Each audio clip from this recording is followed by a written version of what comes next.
What did we see from Kawhi Leonard and the Los Angeles Clippers in their win against the Suns? Did De'Aaron Fox take a step up against the Warriors? We'll talk about the weekend series and more with Howard Beck coming up on today's Locked On NBA.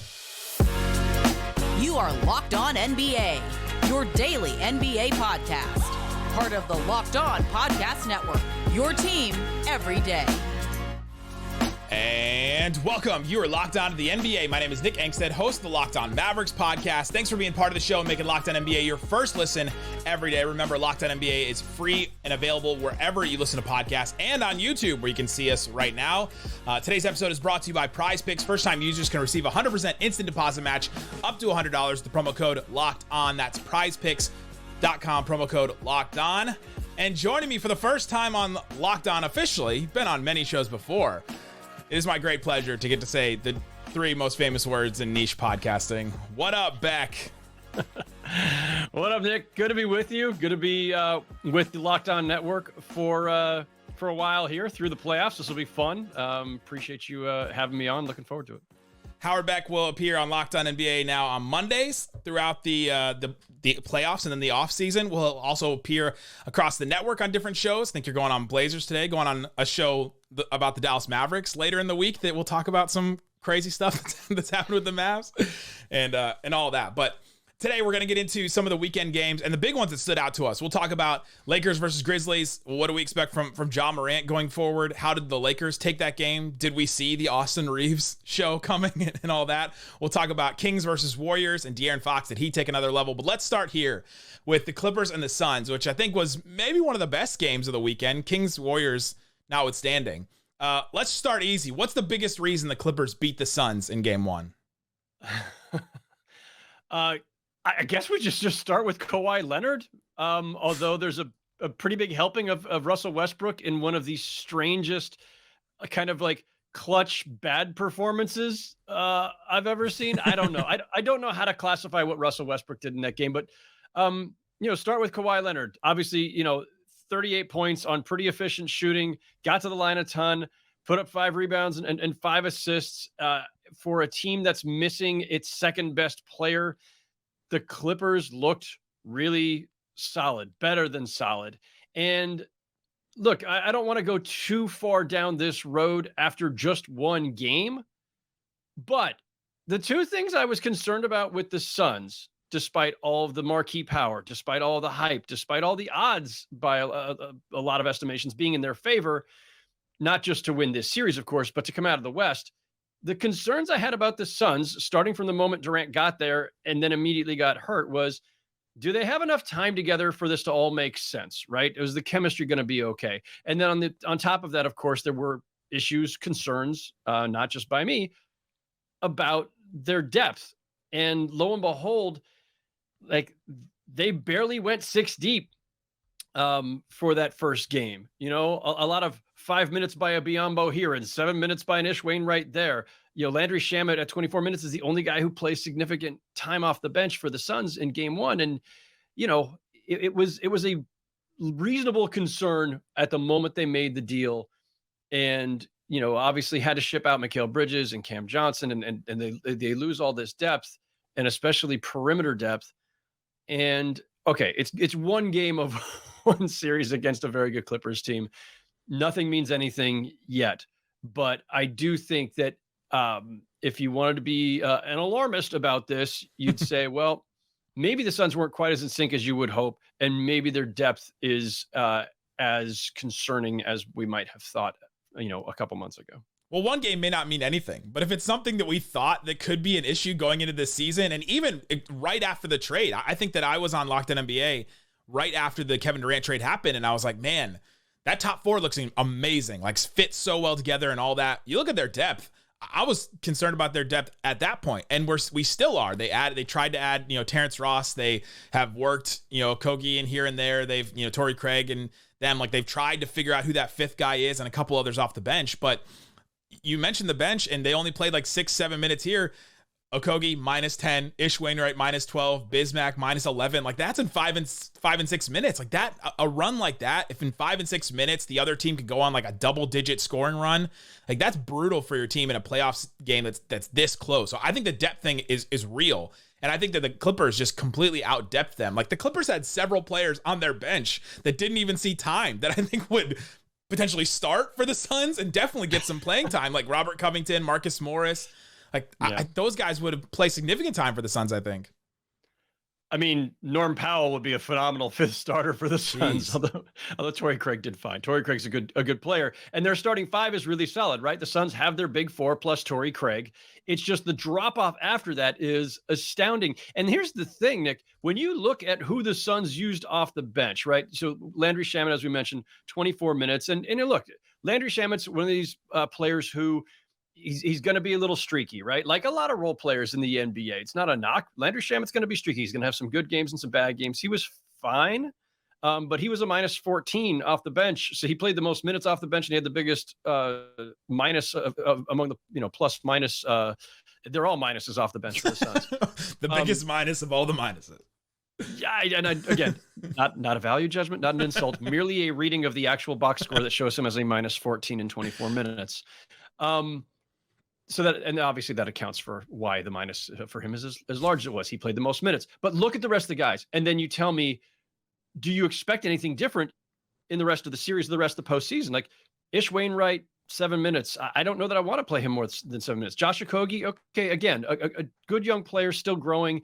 He got 7 minutes. I know that some people with the Suns have been very high on him, and he's had his moments, especially defensively. But again, do you really want him more than 7 minutes in a playoff game against the Clippers? Biyombo for 5 minutes? Yeah, don't really want to extend him much. Jock Landale for 8 minutes. Like, and then Terrence Ross is the curious one, because Terrence Ross has been a pretty good player and a scorer over the course of his career. You'd think you could find more than 4 minutes for him. They did not play TJ Warren. I just wonder, as this series progresses, will Monty Williams find the right combination of players and the right minute allocation for them? Because, look at the starters. Durant played 45 minutes. Durant, who's got a ton of miles on him and is always getting hurt, playing 45 minutes in a loss, no less. Booker played 43, fine. Booker's young. Chris Paul, 39. I mean, I know it's the playoffs. Games are spaced out, and this is when you can extend your veterans and put more on their shoulders. Fine, but there are still limits, especially with, I would say, an older team, or at least older in terms of Durant and Paul, and one that's gone through a lot of injury issues this season. And so you're gonna need your bench, and they just don't have much of one. And this goes back to the chemistry thing. So when I had caveats and concerns about the Suns, it was about, do you have enough time to now reformat your team after a massive midseason trade? And then you didn't have Durant for all those games. And as I've said many times, there is no precedent for a player of Kevin Durant's caliber playing 8 games with a team in the regular season, 8 minutes or 8 games for them ever, and then leading to the championship. And maybe they'll obliterate that lack of precedent. Maybe they will do it anyway.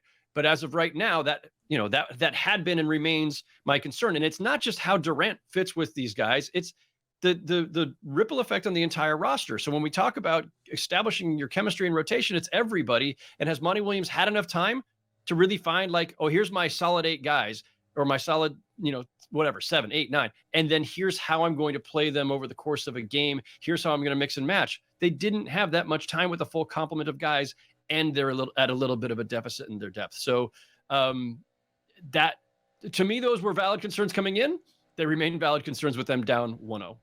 A valid concern about Russell Westbrook is that his shot selection and the shots that he decides to take, 3 of 19 in this game, taking just, the shots that were given to him, which is all of them. But I thought in every other aspect of the game, including guarding Kevin Durant for lots of the game, where he was just a menace and athletic and quick and physical with him, that I thought he did an incredible job. And then he also had the game-winning block and knock out of bounds against Booker at the end. What did you see from Westbrook?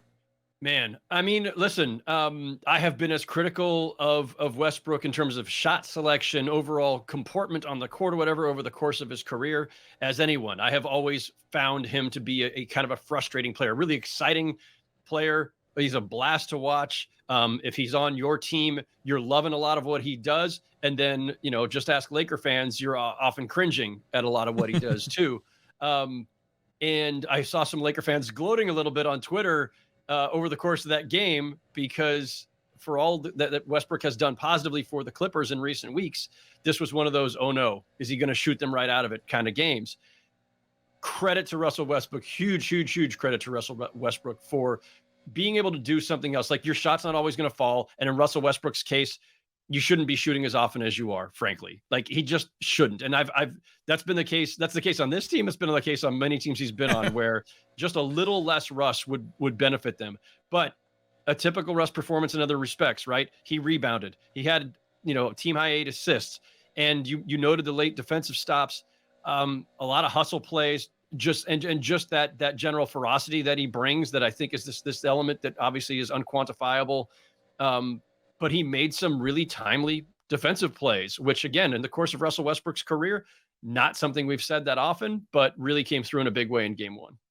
Absolutely huge. And he just gives them that little like FU attitude that I feel like the Clippers throughout this tenure of Kawhi and Paul George, they've just been like this lackadaisical. We don't really care about the regular season sometimes, just gone through like their existence as a team together. And Westbrook comes in and is like, hey, no, we're going to like sit up right now. Like we're going to sit forward in our seats and really pay attention.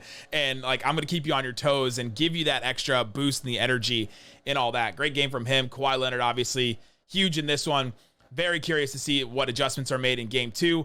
And coming up, let's get into Kings Warriors. What did the Kings do to light the beam in the playoffs for the first time in, I don't know, forever, since I was in elementary school? I guess let's talk about that coming up. But before we do, let me tell you about Prize Picks. Prize Picks is daily fantasy made easy. You can go to Prize Picks right now, see what's available. I got some games for Monday. If you're listening to this on Monday, these games coming tonight. You pick 2 to 5 players and more or less on their projection. So I can pick De'Aaron Fox, 27.5 points. I can go more or less on that. Let me go more on that. I can pick Steph Curry, 29.5. Give me a little less than that. I'll add one more. Domantas Sabonis, 18.5. He was held in game 1. I'll give him more than 18.5 points in this one. I put down $20, I can win 45. If I put down $100, I can win 225. If I add the power play to that, I can win 500 off of $100. So check it out. Use the promo code LOCKEDON. It's 100% deposit match up to $100 if you use that promo code. Again, it's prizepicks.com. Thanks, everybody, for hanging out with us on Locked On NBA, making us part of your day. Go listen to all the other Locked On shows. We have a Locked On NBA show for all of your teams out there. I host the Mavs show. There's a Bulls show. There's a Clipper show, a Lakers show. All these playoff teams have one 5 days a week, and all of them that are eliminated, like the Mavericks, will be 5 days a week throughout the offseason until a certain point as well. So check out all those shows. Howard, let's get into this. Kings beat the Warriors. An incredible atmosphere. If you heard earlier today on Locked On NBA, Matt George, our Locked On Kings host, was there in the building. He was talking about how his Apple Watch kept going off because of the sound decibels. like this is going to cause hearing damage if you hang out in here for too long. But for the Kings on the court, what's the biggest reason they beat the Warriors in game 1? First of all, just awesome seeing the Kings back in the playoffs and their fans back in the playoffs. Speaking as an old head who was covering those Lakers-Kings series back in the early 2000s, the last time the Kings were actually not just relevant, but amazing. And having been through all those games, I was not sure if the Arco Arena vibe, may it rest in peace, would that vibe transfer to Golden One Center for a playoff game? And I was really thrilled to see not just like, my TV vibrating right off the wall here in New York, but also in a few moments late in the game, I was like, do I hear it? Yep, there it is. I can hear the cowbell. So I was very, very happy. More cowbell. I was not happy to hear the cowbells back when I was covering those series because they were right behind where we were sitting. But from home at a safe distance where I do not have to worry about my Apple Watch or any other devices telling me that I'm about to go deaf. Hope Matt George is invested in a lot of earplugs for the rest of the series. He said he was still nursing a headache at at the time of recording. I can only imagine. Those fans were among the best in the league 20 years ago. Nice to see that it has sustained. They just needed something to cheer for. The Kings were incredible. And look, I don't think there's anything that we saw in that game that was terribly shocking. De'Aaron Fox may win the newly invented kind of strange Jerry West Clutch Player of the Year award, the Jerry West award. And he was clutch again in that game. And when the Kings are going, when Steph is throwing haymakers and Clay is throwing haymakers, and these are the kind of shots you've seen these guys hitting for the better part of the last decade while leading the Warriors to multiple championships. and some of these players on the Kings were probably still in high school when that started. For them to be matching those shots late in the game to hold off that Warriors charge was just super impressive. And, De'Aaron Fox is just a big game player, and he has shown that over and over. I don't know that anybody had Malik Monk going for 32 off the bench on their bingo cards. I didn't. Neither did Draymond Green. No. But again, Malik Monk was quietly one of the better six men this past season. He really found his stride in that brief time with the Lakers, a year ago, among the many guys they probably should have kept.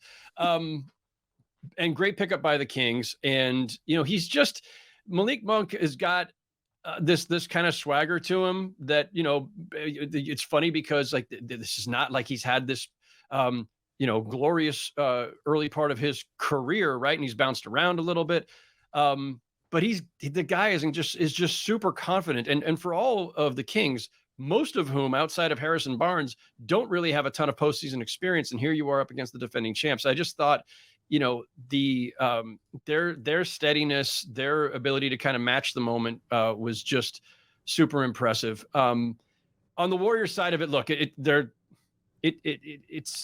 a rare thing for them to be down 1-0 in a series. This has been a weird season for them, but I will say, if you were looking for silver linings on the Warriors side of it, getting 28 minutes out of Andrew Wiggins in that game and having him come through pretty well, Gary Payton back in the mix, their rotation is settling in, and their entire postseason success is going to hinge on whether or not they can kind of get back to the elite defense that we're used to them playing. And those two guys are critical to that. I assume I shouldn't assume yet. And by the time this pod publishes, maybe we'll actually have clarity on it from the Warriors. I got to assume Wiggins is rejoining the starting lineup for game 2, that, they didn't want to overdo it or, put too much on him for game 1 after all the time that he missed for family reasons. But Wiggins back in the starting lineup, which then would then push DiVincenzo to the bench, where you've then got him and Peyton and Poole and Kuminga. Now you've got, I think, a little bit more logical rotation, and you've got a better group to start the game defensively once Wiggins is back in there. Their rotation felt normal again. It felt like they had some holes filled, because you look at the Warriors throughout the season, and if you listen to Locked On Warriors or whatever, they were complaining about some of these guys, the Anthony Lambs, the Ty Jeromes, the guys that were filling these spot minutes that just didn't look like they fit with the rest of the Warriors culture. But with everybody, their full complement back, it looked like they really had. And Andrew Wiggins looked amazing. Andrew Wiggins playing in this game looked like he hadn't missed a beat. Yeah. He hadn't played in 2 months, and it was almost as if he, just missed a day or something of practice or something. That was incredible. The 3-point shooting was a problem, 1 for 8 there. Sure. But you're right. Other than that, I mean, everywhere else he looked like him. He had 4 blocks in that game. So that's exactly, what you're not, you certainly could use the offense of Wiggins both as a slasher and shooter. And it is another thing you're missing, but the defense is obviously the biggest element. And there's a reason we were talking about him as being kind of 1B to Steph Curry's 1A in the finals last year in terms of importance. Steph was the clear MVP, but Wiggins was absolutely critical. And his length, his defense, his athleticism, especially against a young spry Kings team, is going to be huge. If this was somebody's first game watching De'Aaron Fox since maybe Kentucky, because I don't know what Kings game you would have watched if you're a casual NBA fan since. What have people missed? What is this De'Aaron Fox doing that De'Aaron Fox, when he first came out in the draft or first got drafted by the Kings, what has he done? What has he become? I don't know that there's a lot of I mean, he has certainly evolved over the course of his time in the league. I think, look, when he came out, I think he was immediately crowned the moment he entered the league as, fastest end-to-end player in the NBA, right? That was his thing. And when you have that kind of quickness, John Wall was like this early in his career too, when he held that title. There's the I can beat everybody everywhere on the court attitude, because you have the athleticism. And then there's the oh no, actually, if I'm going to be effective, I need to know when to hit the brakes or when to decelerate just a little bit, keep guys off balance. Just that gauging your own burst and the pace of the game. He's just better at that. But the one thing that has been a consistent thing, I think, for De'Aaron Fox is that he's never afraid of the moment. And he's a lot of guys, there are the guys who don't want to take the big shots at all because they're afraid of the moment, and he's never been that. There are guys who overdo it and want to take all the big shots and aren't capable of making a lot of them. Back to Russell Westbrook, and then there's De'Aaron Fox. I think he's checked both boxes. Not afraid of the moment, not afraid of taking those shots, and he's going to make them more often than he misses. But I think he's just gotten better, just in terms of his overall, judgment and shot selection over time. Obviously the confidence just leaps off the screen. And he took on guarding Steph Curry like early in this game and guarded him throughout the game. I mean, he made the joke post game about you guys heard J.R. Smith on JJ Redick's podcast talking about how Matthew Dellavedova almost died guarding Steph Curry. That was real. That's real. Like, I feel that. And just for him to do that on both ends, like we saw that in multiple games this weekend, from Kawhi Leonard guarding Kevin Durant to De'Aaron Fox, like watching these star players take on that mantle of, hey, I'm going to guard on one end their best player, and I'm going to be the most important player on offense at the other end. It was just amazing to watch this new lineup of stars. And seeing De'Aaron Fox do that, especially in his first playoff game, him and Monk in their first playoff games, like doing this after playing together in Kentucky, was incredible to watch.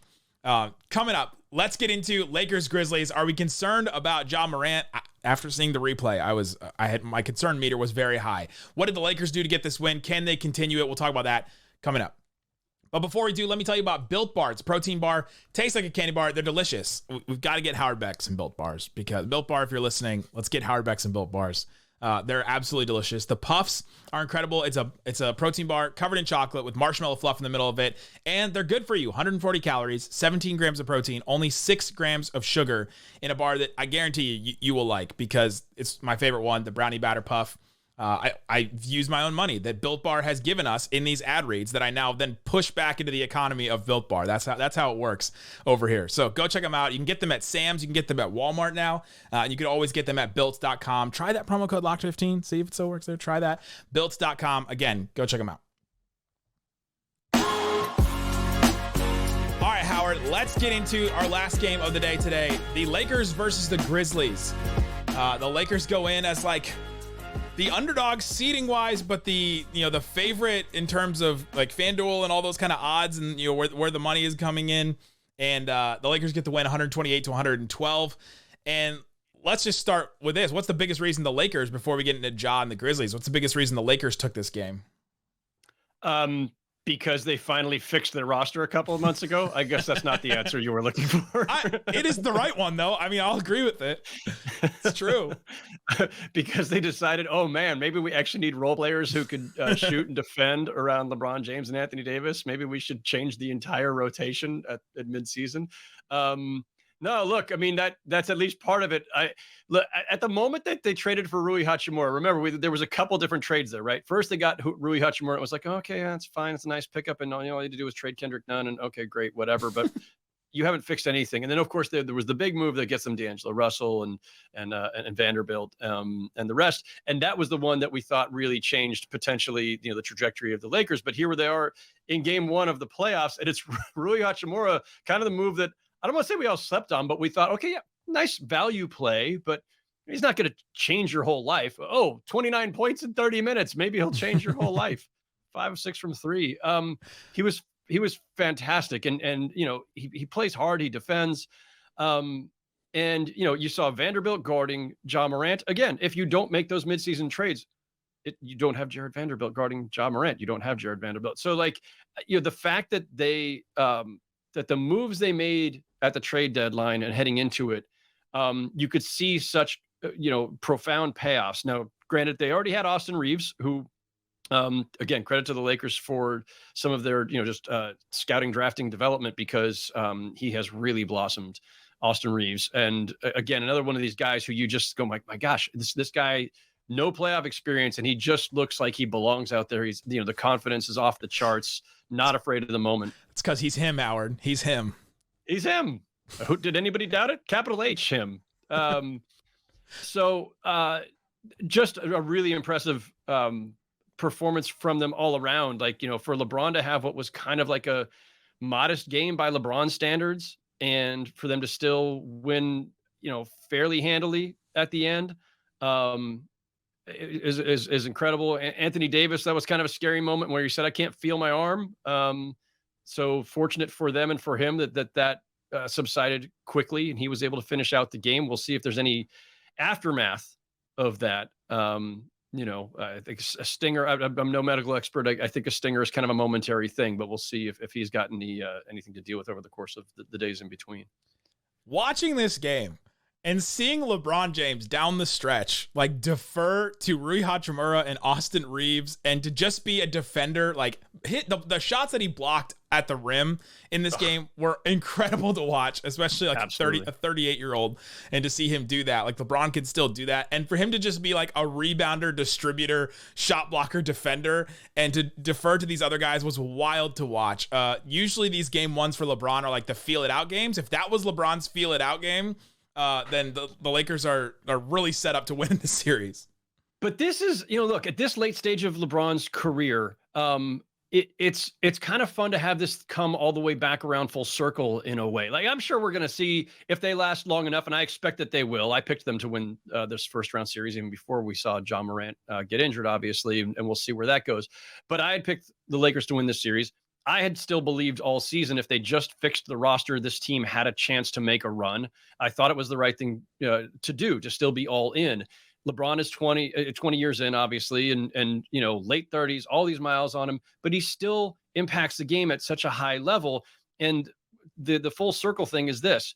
Yes, there are times where LeBron can and will drop, 45, 10 and 8 or whatever, but he doesn't, if you get the right cast around him, he doesn't have to. And what we learned of LeBron James early in his career, when he was criticized for this, is that he's always going to make, most of the time, always-ish, the right basketball play, right? He's not one who needs to force it for his own benefit. Like, I don't have to take every shot. And he was criticized early in his career for being more playmaker than shot taker at times in big moments. What we saw yesterday was, oh yeah, nice reminder. LeBron James is one of the greatest playmakers we've ever seen in this game. And he knows how to use his teammates to their highest level. And if a guy's really got it going, Austins Reaves, Rui Hachimura, anybody, he's going to keep feeding them. He's going to keep finding ways to get them open. And he doesn't care if he scores that much. Like he still ends up with 21 points, but like he could do that in his sleep. He scored the most points in NBA history. Doesn't care if he scores. No, and I think he's shown he can score. But yeah, it's just phenomenal all the way around performance for him. And yeah, you mentioned the blocks, chase down block in there. 5 turnovers for LeBron. He's still making, as he did, in the playing game, like just some weird brain fart type passes that are getting picked off. But I expect he can clean that up. The Grizzlies, of course, have the bigger concern now with Ja hurt. Oh, huge concern. Watching Ja Morant, how concerned are you about his hand injury going forward? And then bonus, are you team ban the charge after that? Because that's a lot of the conversation right now. Ban the charge could be a whole Locked On series or something of its own. So we won't be able to get too far down that rabbit hole. But in terms of Ja, players at Ja's level, most NBA players, but especially a star like Ja, you get hurt and you're all full of bravado and adrenaline after a game. And usually like, don't worry, I'll be out there. And he didn't. He said game 2 is in jeopardy. When a player like Ja, with the kind of talent he has, the confidence he has, the swagger he has, the bravado, all that, when the player is the one telling you it's in jeopardy, I think that's highly, highly concerning, because they're going to usually be the first ones to say, I'll be fine. And it's the doctors who are having to tell them, no, you're not fine. So that alone was really concerning. And then, of course, just seeing the replays and the way that he fell on his wrist, they're saying x-rays negative, but that doesn't necessarily mean you don't have ligament damage or something else. And so obviously they're going to be running more tests, and we'll see where that ends up. But this could be the second straight year where, Ja has a serious injury in the postseason. And they were already at a deficit, right? Like they got, their butts kicked on the boards because they don't have Steven Adams and they don't have Brandon Clark. And it's not like the Lakers are the biggest team in the world either, but the rebounding advantage was notable. And, look, obviously the Grizzlies rise and fall with Ja Morant. So let's hope he's okay. We've seen the Grizzlies win some games without Ja Morant in the past, mostly regular season games. But the case for the Grizzlies now, if you're saying, okay, maybe Ja Morant's out the rest of the series, the case is, well, we just saw Jaren Jackson. He got pretty much anything he wanted against the Lakers, except for against Anthony Davis. Like they tried to, set him up that way, and Jaren Jackson was great in this game. They need Desmond Bane to do what Jalen Brunson did last year in the playoffs. They need him to step up and be, all right, take over, score 30, go out there, get buckets when we need you to, because they just couldn't find them in some spaces. They've been a team that struggled in the half court to score all season, but I think that's the play for them is just, it's got to be, Desmond Bane's got to be better, got to be more. He scored 22 points, 6 of 18 from the field though, but he's just got to be better. Like I think that's their only play. And then at least Tyus Jones, you have a good backup that he can come in, and Jeff Van Gundy was having like a love fest about Tyus Jones on the broadcast. He loved him so much, but he at least comes in and you have somebody capable to handle the reins now. Yeah, and as you mentioned, what was it, like 22-1 or whatever they were not this past season, but a year ago they had an incredible record without Ja Morant, and it's because Tyus Jones is a fantastic backup point guard who can be your fill-in starter and probably could start for a lot of teams in this league. So Tyus Jones, if you're going to be missing your starting point guard, it's nice to have a Tyus Jones, but it's still the gap from Ja Morant to Tyus Jones. And when you're already missing, key players, as we mentioned with Clark and Adams, you're just, there's no spinning this, right? If Morant's missing any amount of time, as much respect as Jeff Van Gundy and the rest of us have for Tyus Jones, it's just not the same. And, you mentioned them having a tough time scoring in the half court. You need the transition offense to keep it going. And Ja Morant is that transition offense. Like, there's still a lot of athletes on this team and they can still get out, but they're just not going to have that same punch without him if he's missing any time. It just feels like this Grizzlies team is slowly just losing all their superpowers, right? Like the Steven Adams, the offensive rebounding used to be their big thing. Losing Brandon Clark, you lose some versatility there. Now, obviously, with Ja Morant, it just seems like each power of theirs is falling to the wayside. We'll have you covered on all of these. Check out the Locked On NBA show that corresponds to your team every day. Locked On Lakers, Locked On Grizzlies, all that kind of stuff. And check out Howard Beck throughout the Locked On network. And we'll be back to talk to you guys on Monday.